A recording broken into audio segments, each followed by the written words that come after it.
Well, hey everybody, welcome to the e-commerce SEO webinar series by my good friend Rebecca Gill of Web Savvy Marketing and SEObootcamp.com. This is the last scheduled SEO series topic that we have scheduled with Rebecca. She's been doing this for almost a year now into our community, providing free expertise and to you on SEO topics. Now, you're loaded stuff there. All the archives are on the iteams.com site. We'll put a link to that in the chat. But I want to tell you a little bit about Rebecca. Since this is one of the last webinars she'll be doing as far as we have scheduled, she's been doing this again, totally free to the community, providing her experience and expertise to help you learn and improve your SEO. Now, she doesn't brag on herself enough, and I love to brag on my good friends, especially when they know as much as Rebecca. She's got a 3-day in-person SEO bootcamp, January 11th to the 13th in 2017 in Dallas, Texas. You're not going to want to miss that. She's running a special for the first 10 people, get $500 off. If you're at iThemeschat.com, you can see it in the sidebar there. But go straight to SEObootcamp.com and check out that. And if you have questions, hit the contact form, and she'll be glad to help you get comfortable knowing what you're going to learn and do at SEO Bootcamp in January in Dallas. So I want to make mention of that. I'll be telling you about it in the chat room and after the webinar, so you can be sure and make plans for Dallas, Texas, January 11th to the 13th to join Rebecca for 3 days in person learning and doing SEO tactics. But anyway, so today's topic is e-commerce SEO, and Rebecca is not feeling super great today, but she is a champ and a professional, and we appreciate you being on the webinar today, Rebecca. Thanks so much. Hello, everybody, and welcome to the webinar and an exciting discussion on e-commerce. I hope everyone enjoys today's chat. And again, like Corey mentioned, if you have some Q&A that you'd like to have discussed, just hit it in the chat room, and we'll try to fit it in at the end before I have to zoom off to my next meeting. But let's go ahead and get started. Excuse me. So e-commerce SEO is very similar to that of regular SEO. The difference is there's just more moving parts that you have to watch out for, and you have to consider both with execution and in planning. And the planning is going to be a little bit more involved with an e-commerce store, and that's because instead of having just regular posts and pages and maybe some blog categories and tags, now you've got additional considerations like products and product categories and product tags and topical areas. So there are some more moving parts that you have to work into your process, as well as some elements that you need to kind of watch out for so that you don't get bitten by them along the way. So what we're going to do is we're going to take the same type of format that we did with the technical SEO, where we go through some major points, and then I try to talk about some concerns that I usually run into with websites and clients, and then some best practices that you should follow as you move through those.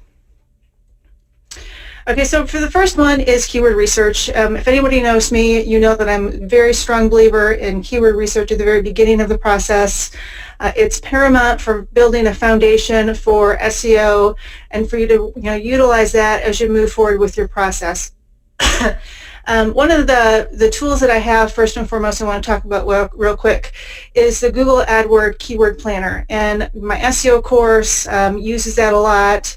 My bootcamp agenda has got that slated to go through and use that. But as of last week, my access to that was limited by Google because I'm not a pay-per-click user.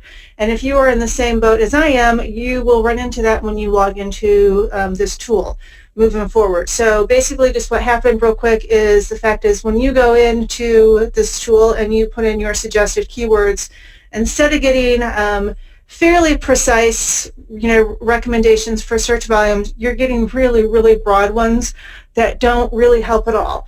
It's really frustrating. So what I did over the weekend was I went through and I researched a bunch of additional options that we can utilize for this. And I have some of those listed at the bottom of the slide in those tools. There is a blog post on my website that I published on Sunday that goes through all of the ones that I reviewed. It gives you pros and cons. So I wanted to bring that up first and foremost because if you ran into that problem last week, I wanted you to know that there is solutions out there for you. Some are free, some are paid for, but there's varying degrees of content. So if you're going to run into that problem. Take a minute, go pull up that blog post, read through it. It's not really long, but it does give you a lot of options, and that's what's important, because this is really important aspect of SEO, both for regular websites as well as stores. So now that we have that out of the way, let's talk about the differences or with keyword research when it comes to an e-commerce store. So some of the common problems is the fact that people will be in a rush to get their products out, and they'll be in a rush to get the store launched, particularly with WordPress and solutions like Exchange or WooCommerce. People think it's really easy to get those out, and they just rush, right? And when they do that, they forget to do any keyword research at all.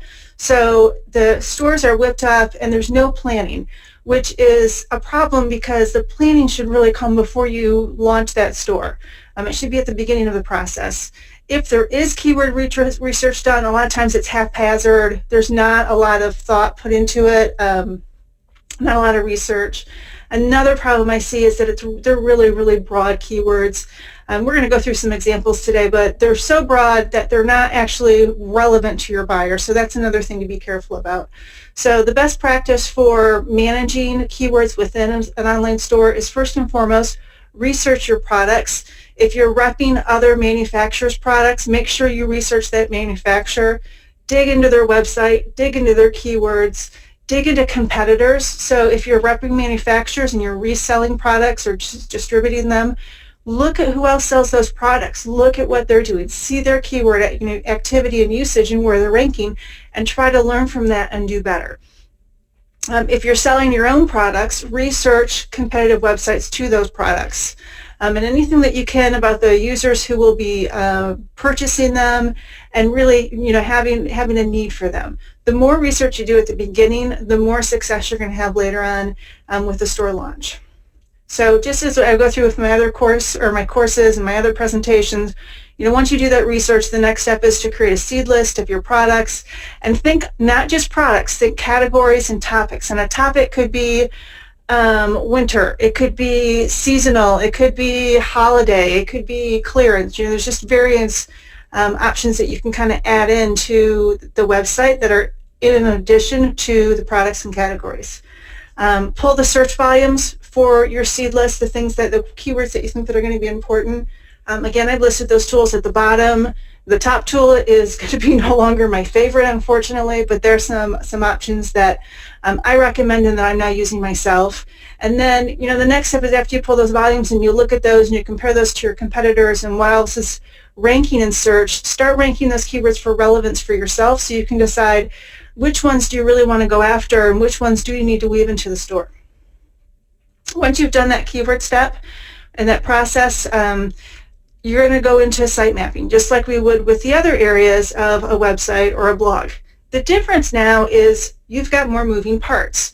You're going to have to start looking at, like I said earlier, the products and the categories and the product tags and those topical areas, as well as regular pages that you might have on the site, blog posts that might be doing some things like product comparisons or buying guides. All of those need to be taken into account when you're looking at your sitemap.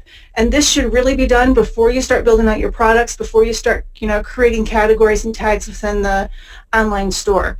The problems I see is that there is no structure and planning. Again, people rush to get those sites up, and I was a victim of that myself, because when we launched the theme store, I did some keyword research when we first did it, but I didn't do a whole ton. I just ran. I whipped up 4 Genesis themes, and guess what? They weren't selling because I wasn't getting anyone to the site, because I didn't have any SEO as a part of it. And there's a presentation that I gave a couple years ago at a WordCamp, and I talked about, once I actually took a step back and I started researching keywords and I started thinking about my target demographic, and I started building products around that and weaving that into the store, into the structure of the store, that's when I really started to sell, and that's when we really started to be profitable with the store, and I realized that I really had great potential. And so I'm just the same as everybody else. I flew ahead, but don't do that. Learn from my mistakes, learn from the mistakes of others, pull yourself back, do the keyword research, do a sitemap, create a sitemap, use Dynamapper or Write Maps or Screaming Frog to spider your site, spider that of your competition or those manufacturers, and then map out where you really want to have those keywords and that search traffic coming in to specific places within the website. And remember, you've got lots of opportunities. You've got products and categories and product tags, comparisons and buyer guides, just regular blog posts. So there's lots and lots of things. Some things just to be careful of is make sure that you're not going more than 3 levels deep when you're creating that sitemap. And the reason for that is it's difficult for the user and it's difficult for search engines, and it just becomes really convoluted. So just you don't want a completely flat sitemap without any parent or children, but you do want it to be easy for users and to navigate the website and for search engines to digest what you have. Okay, so let's look at an example. I'm an Ugg boot person. I have Ugg slippers. Actually, Ugg slippers and boots at both my main house and my cottage, which shows you how much I love Ugg. So, I thought that these would be a good example because I know they're sold all over the world. People all over the world love them, and there's lots and lots of distributors that sell Ugg boots. So I thought I'll just use that as an example. So when you pull up Ugg boots on Google, and you can do this if you're watching by a computer right now, I can give you a second to do it. Just go in and type the search phrase Ugg boots. What you're going to see is the first couple results are from the brand or the manufacturer. They're from the Ugg site itself. The next 3 results, or at least the ones that I see in my area, are from distributors, Nordstrom's, Zappos, and 6PM. The thing that I want to point out here, and the thing that's really important, and this is the probably one of the biggest areas where I see people trip up with e-commerce sites and keywords, is their categories. A lot of people, when they go to map out their website for an e-commerce store, they immediately, as just a gut reaction, they want to apply the most valuable keywords at the product level. But the problem with the product level is they all start to compete against each other, and it's really difficult to rank those. Products come in stock and out of stock, they come in style and out of style, and they come and go, and it's hard to keep those ranked and to keep that coming and flowing with search. So your best bet is to not apply those major keywords to products, but use categories. And you can see Zappos is doing just that. Zappos it's on page 1 for Google with Uggs because it's a category. Same thing with Nordstrom's. It's a category that they're doing it. So keep this in mind and keep those brands in mind as you're moving forward with your site mapping, because you're going to have a much better chance ranking that category than you are individual products that are going to come and go. Okay, so the next item is SEO-friendly URLs. We've talked about this before on our year of webinars with iThemes, and it's the same philosophy here. You need to make sure that the URL structure that you're using, whether it's in WordPress or outside of WordPress, is SEO-friendly. You don't want convoluted URLs without structure or something that's really flat with no parent or children. You don't want to have extremely long ones with multiple layers because that's challenging for users and it's challenging for the search engines. Another problem I see, and I had a client do this, and I think it took like 6 months to break her of this habit. She had her URL structure set up so that categories were part of her URL for products, which is fine. Unfortunately, she kept changing the categories, and as she did that, she was changing her URLs. And every time she did that, she created broken links because she would forget to create 301 redirects. And what that did was it would break all the incoming traffic, it would break those social shares, and it would disconnect those URLs from the search engines, and she would start fresh with SEO every single time. So it's something to be careful. If you're going to have those categories within your URL structure, you need to make sure that you're not changing them all the time. Or if you do, you make sure that you consistently use 301 redirects and make sure that you're managing them so you're not looping or you're not having 5 301 redirects back to back to back for one product. Best practice, make sure that they're human readable, make sure the focus keyword is within the URL just like you would anywhere else. Don't set it more than 3 levels deep, and again, use the 301 redirects. Okay, so this next one is really specific to e-commerce sites, and it is something that is common throughout e-commerce sites regardless of the software that you're using to create them, and it's duplicate content. And in this case, we're not talking about duplicate content from one website to another. That is an issue, but that's not the kind that I'm talking about right here. What I'm talking about here is duplicate your content within the same structure, same website structure. So it's different URLs sharing the same content. And one example I'm giving you is if you are using categories in your URL structure, and each category sets up its own unique instance, that is creating a double product entry, and it's creating duplicate content, which is going to confuse the search engines, frustrate them, and frustrate users. An example is if you are, again, selling those UGG boots, and you've got the product assigned to both winter boots and snow boots, and that's within your URL structure, and you're allowing both of those categories to create their own stream within that URL and create a product, you're going to have multiple products. And that's a problem. We had recently an e-commerce client that we migrated over from Yahoo, her Yahoo store. And we didn't have access to the Yahoo store. She gave us an export of products, and we took all of those products and we put them into WordPress. We went live with the website. We created 301 redirects for all of those URLs that she gave us to these new products in WordPress.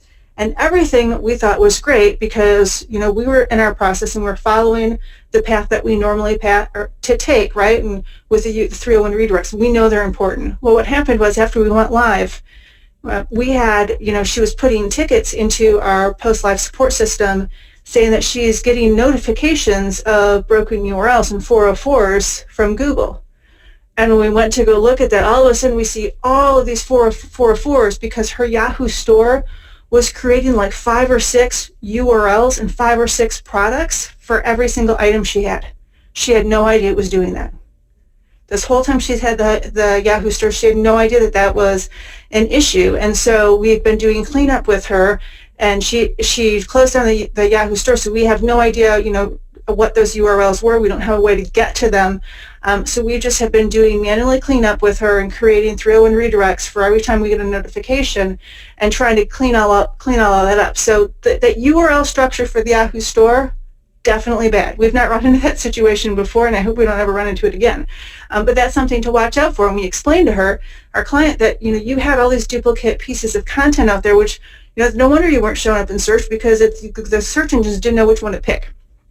So that is one issue that you need to make sure that you're very aware of and that you hedge against. So it can be like the example I gave you with the Yahoo store. It could be the multiple categories in use. It could be not having canonical URLs. It could be session IDs, creating it. There's lots of various reasons. It's just something that you need to check and make sure that it's not happening in your store, and check for duplicates. And there's a lot of ways you can do it. My favorite ones, though, are Dino Mapper and Screaming Frog, because they can do exports to you of all of your URLs to Excel. You can sort it by product name, URL structure, and it's a really quick way to be able to see if you've got issues. Okay, the next item, this is another major issue, which is product descriptions. I'll talk to a lot of store owners who are repping other manufacturer products, and they don't understand why they're not ranking. If you want to rank your store and you are reselling other people's products, and there's lots of other people's reselling those same products, you have to give the search engines a reason to elevate you up in search. You've got to show them that your store is better. And one of the best ways to do that is to have higher quality product descriptions. You can't just take the manufacturer's product description and just dump it into your website and call it good. It is not going to allow you to rank. It may sell products once people are within your store, but it will never bring them in through organic SEO on that product level because you have nothing unique to offer. And it happens a lot, and people will say to me, but I don't have a description. I just have the manufacturers. If you don't have one, then you need to create one. You need to use the information that you have, and you need to create a well-worded description that includes both sentences and bulleted lists so people can scan. But it has to have more than the manufacturer offers. It's fine to have the manufacturer's description, but then have something that's unique of your own. And there's lots of ways to do it. You could talk about applications, the ideal customer for this, uses, things like that, but you have to produce something that's unique. Review competitor websites and write something better. It's another thing that I've always liked to do with SEO, and this is the same exact example. Find other people that are writing or that are selling these products and look to see what they've done and make yours better. Just always level yourself up to your competition with content, and you'll have a lot more success with SEO than you would if you just did status quo. And again, I know this is hard. A lot of people who own stores are not writers, but it is something that's definitely necessary. And the reason is because the search engines have to know what's on that page. They have to understand what that product is, and the only way they can do that is if you give them words. And those words translate into a good description, which will help bring search in, and it will also help convert your visitors. Category pages also need descriptions. This is, so I said earlier in this webinar that having your core keywords as categories is important because they're consistent. They're not going to fluctuate like products. There's a lot of meat to them, right? But the problem with those is a lot of times the meat is just the product listings, right? And this happens with blog posts as well. I had this issue last week with a client that I was consulting with. When you came to the product category page, or this blog post category was for her instance, there was no H1, no description of what this category was, and there was nothing on the page besides her posts. And I see the exact same thing with e-commerce sites. You can go to the category for UGG boots, and there'll be nothing on the page that says that it's UGG boots. There'll be nothing, no H1 header, no title, no intro description, and all it does is just list UGG boots. The problem with that is that you're not setting user expectation up. You're not setting expectations up for the search engines. You need to have, for those category pages, they need to have descriptions. They need to have H1 headers. Those should use your focus keyword. You should have meta defined for those as well. All of that to help boost that category page. If you fail to do that, you're not going to rank on those, and you're going to get frustrated because you're going to have this great store and all these great products, but no one's going to find you through search. Manufacturer part numbers are another way to bring in search. So an example of why these are important is I have a lake house, and if anybody knows me or watches me on the internet, it's constantly in construction. We've been doing home renovation projects for, I think, 3 years. And one of the last home renovation projects we did was we created an addition, and as part of that we had a master bathroom. My husband and I are DIYers. We like to do things ourselves. So we installed a fan in the bathroom. Unfortunately, the brand new fan that I bought from Lowe's was defective, and it was causing noise problems once we got it installed. So the easy way to do it was to pull that out and to find the exact replacement, put that back in. You've cut a hole in your ceiling. I need that exact same replacement. There's a hole going out the wall to the outside to vent that, right? So this is a place where I need the exact same product that I have. I searched on the internet. I used the manufacturer part number to try to nail it down. Unfortunately for me, I don't think it's available anymore. The only one I could find was one that was close, and when I bought it and shipped it, it wasn't the right thing, and my husband scolded me. But the point of this, and the moral of the story is, people are like me. They will look for manufacturer part numbers, especially if they're looking for price comparisons or shipping comparisons and things like that, or is it in stock, is it not in stock. I look for manufacturer part numbers all the time. I did it with my sister-in-law when she was launching her Pilates studio. We needed the exact brackets to fit on the poles because they didn't have enough. My first route was to go to the internet, look for that manufacturer part number to see who's in stock. So it's important. It's important to users. It's important to search. How do you make sure you show up for that manufacturer part number? You have it readily available on the page. And in some of the places that you can put it, I'm listing here on the screen, the description, the product name, the H1, the URL, the meta title, and the description, short descriptions that could show up in like category pages, and even the image file and the alt text that you're going to have associated with that product. If you're using that information and you're weaving that into the page's SEO, it will be easier for people to find you through that data point, and they'll be able to come in and search. And guess what? People like me, when you're looking for a specific manufacturer part number, you already know what you want, right? The buying cycle is very short. I'm ready to make a purchase. I just need to find the right e-commerce store to make that purchase at. So we're easy wins. You just need to get us into the site, and the manufacturer part number is a great way to do that. Meta titles and descriptions is my next one. You know I've been preaching this forever. There's discussion in the SEO land. Do these matter? Do they not matter? They do matter, and one of the biggest reasons they matter is because they help users know what's on the page. What are they going to get when they get there? And with e-commerce, this is a little bit different because you need to have all the standard things that you would normally have with SEO, which means you have to have your keyword. That's a value there. You know, whatever focus keyword that is, that needs to be present in both the meta title and meta description, so it can show up in search and so it can be bolded in Google so people can see it. But here's some best practices that I see people stumble on. It needs to be unique for each product. And if you have like products, a lot of times that doesn't happen. I've pulled up prospective clients' websites or people I've been doing hourly SEO consulting with at our stores, and I've pulled up literally, I've Googled one of their products and I see 5 different listings and they all look the exact same. The meta title and meta description is the exact same. I can't tell which one to click on. I can't tell them apart, and if I can't, neither can the search engines or other users. So it's really important that these are unique. It's important that you include the focus keyword, and if you have any offers like free shipping, in stock, those kind of things that you can help use to promote, put those in your descriptions and your titles. You know, don't make it cheesy, but put those in so you can sell that kind of information and bring people into the site. It'll help you stand out. Here's an example, and I come back to my beloved UGG boots. So if you use the search phrase, and I'm using this for the site in the UK, because for some reason Google kept giving me results in the UK when I was doing this week. I searched for women's boots because I wanted to see this narrow down and how Uggs did it. And now you see 5 listings for UGG boots in the UK for the manufacturer, all associated with women boots. Can you tell the difference between one search result to another? I mean, look at the list and ask yourself that. You can. And the reason you can is because there's good meta titles and good meta descriptions that's making that possible.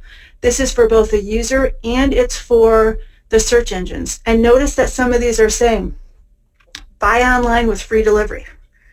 You know, in stock. Those are the kind of things that, again, when you're competing, will help people click through and potentially buy from you from somebody else.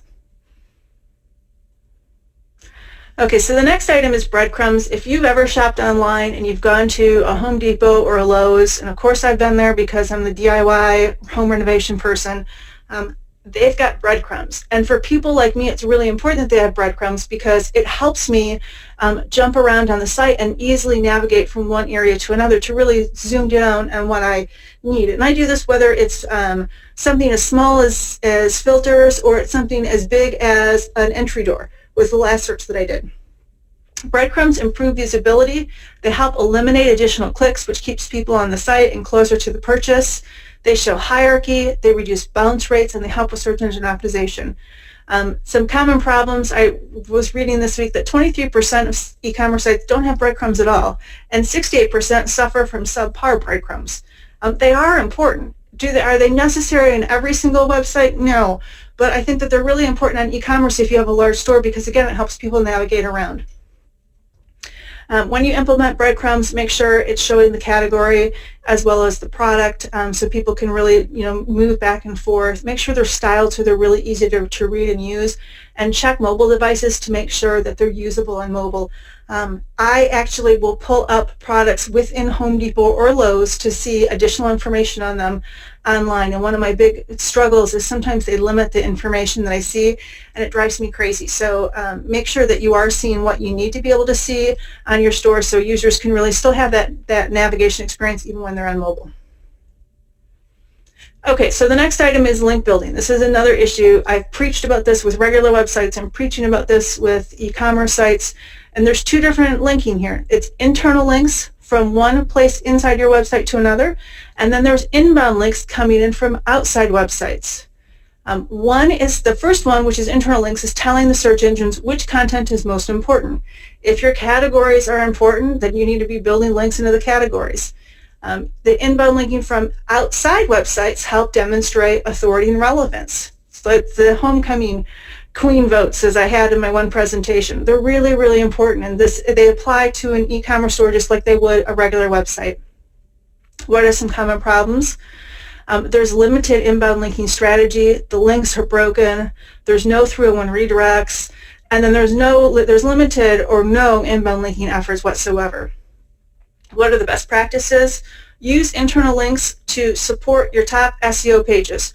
Categories your top SEO pages, make sure you're linking in from various places in the website, and that includes the store as well as blog posts, buyer guides, and other related pages. If you're changing URLs, use 301 redirect so you can reroute that traffic and you can preserve the SEO history with that. And then build inbound links to support that content. There's lots of ways you can do it. We've covered that in some other presentations, and it applies to stores just as does regular content. Okay, the next item on our list is social media. Of course, I was going to come with social media right after I talked about inbound linking.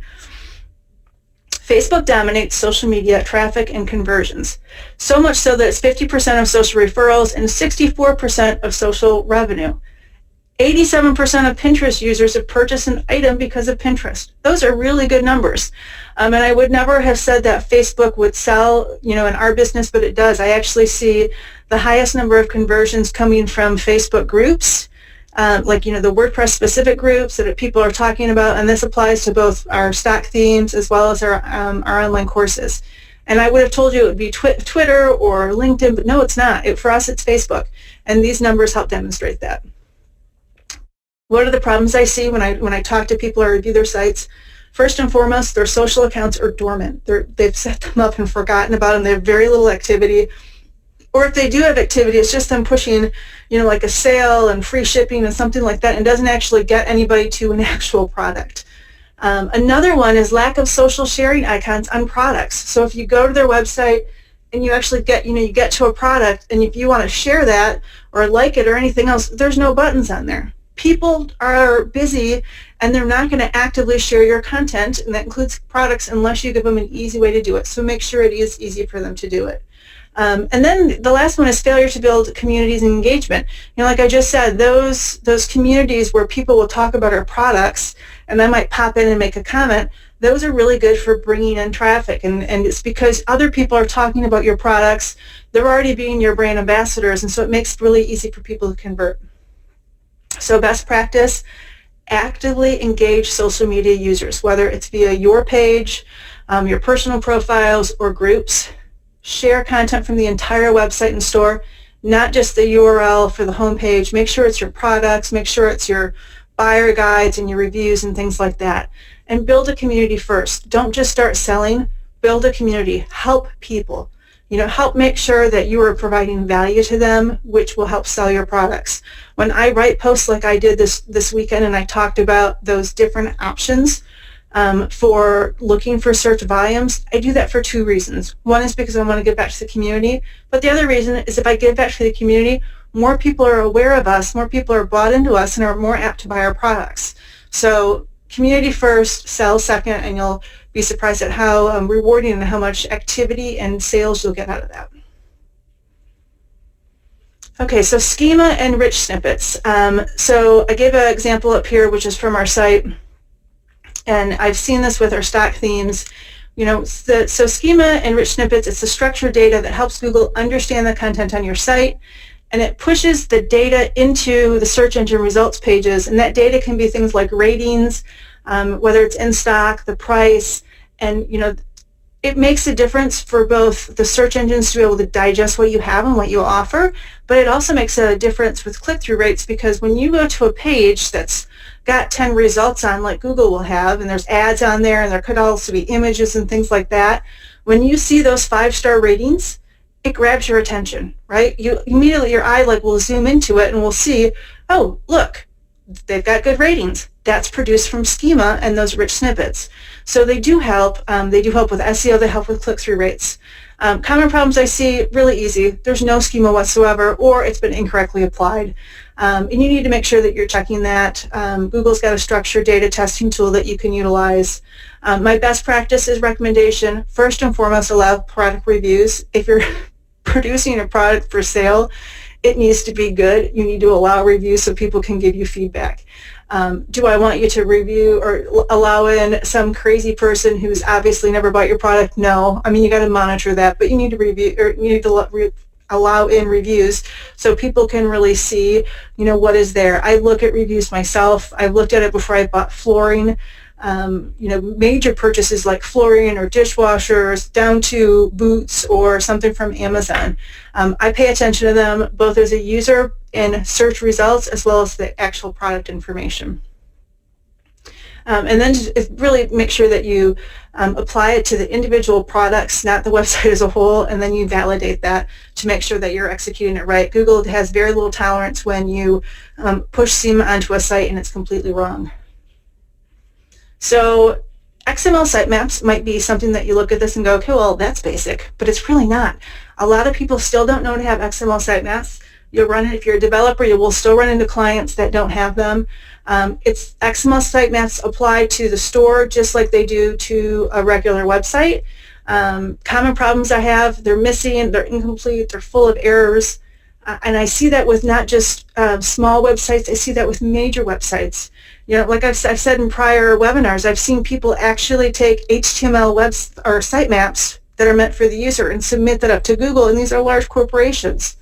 So they're important. Why are they important? They tell Google what content you have. It allows Google and Bing to navigate your website and find all your content, and it helps them segment it up to better understand it. And as you make changes and add products, if you have the setup right, your website will automatically push that information over to the search engines so they know you have additional information they need to come review. What are the best practices? Set it up with a good plugin. I gave you some plugins down there, both Yoast and All-in-One SEO can manage that for you. Connect it to Google, Bing, and other search engines via the webmaster accounts. Make sure it includes product categories, tags, topics, and images. You'd be surprised at how many times I go in to look at someone's XML sitemap. They'll go, yeah, I've got a sitemap, it's all fine.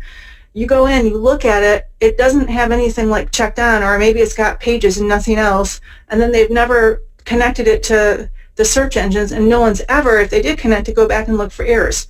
Those are things that you just need to get into the habit of doing to make sure that you're really taking care of your website and presenting your store in the best manner to the search engines. Okay, this one may seem, just like some of the other items, very basic, but there still are a lot of stores that are not mobile friendly.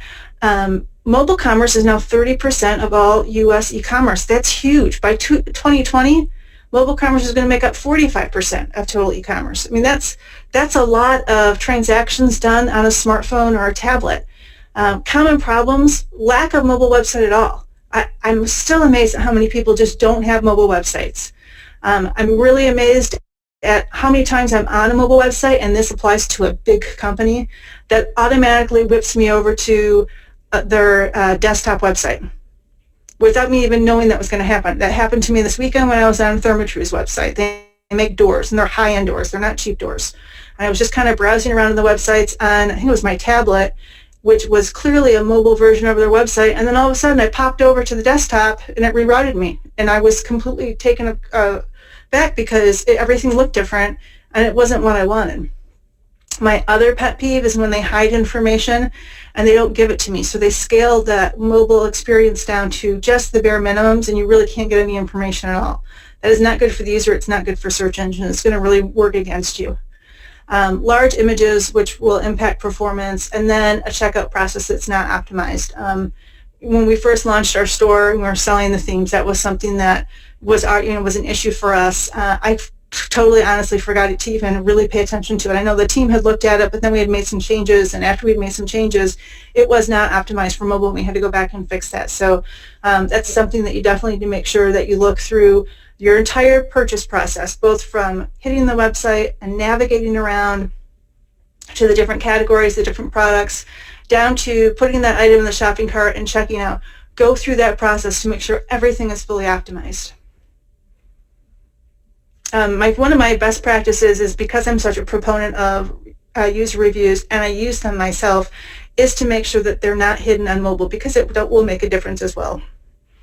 Some helpful tools down there will help you. Not only can you look at your own mobile device, but you can use some tools to do quick testing for you to see what your device or what your website looks like across different mobile devices. There's 3 listed there. There's plenty more. I just wanted to give you a couple to get you started so you were empowered to do some checking on your existing website or new websites. Okay, so one of my last ones is speed and performance. So here's just some quick stats. 40% of people abandon a website that takes more than 3 seconds to load. We know we like fast websites. We truly like fast websites on mobile devices. A 1-second delay in page response can reduce conversions up to 7%. That's huge for an e-commerce store. And how huge is it? Look at the next stat. If a website is making $100,000 per day, that 1-second page delay could potentially cost you $2.5 million in sales every year. Performance is a big issue. It is on regular websites. It's also a big issue on e-commerce sites. You have to pay attention to it. It's getting more and more important, both I think for the search engines as well as the users. Users are expecting fast websites, and we have very little tolerance now for slow ones. A lot of times it's coming from large images, poor code, or cheap website hosting. So your best practice is to use a cache plugin, use a CDN, compress your images, and purchase high-quality hosting. I said in the technical SEO webinar that you can't have good SEO unless you have good hosting, and I second that again today because it is really, really important. What are some tools you can use? You can use Google's PageSpeed Insights, Pingdom Tools, GP Metrics, and then if you're hosting a WP Engine, they have a new speed test tool you can do as well. All right, so that was my list of all the things that I wanted to go through. I said that I had to cut out early today, so I wanted to make sure that we did have some time for Q&A, so I kind of tried to push through the main presentation. So Benjamin, I think that you're going to be handling the Q&A, so if you want to hit me with a few questions, we can start going through them. Sure. This has been great. There's been a number of, quote, light bulb moments in the chat room, and I've been tracking a few of the questions. And one of them was, I don't even know if we really covered it, but Mike was asking, how important is blogging for e-commerce sites? They have an e-commerce client whose site is just products and a location contact page. Should he be pushing them to actually create or blog, generate regular content? That is a great question, and it's something I obviously forgot in this presentation that should have been present.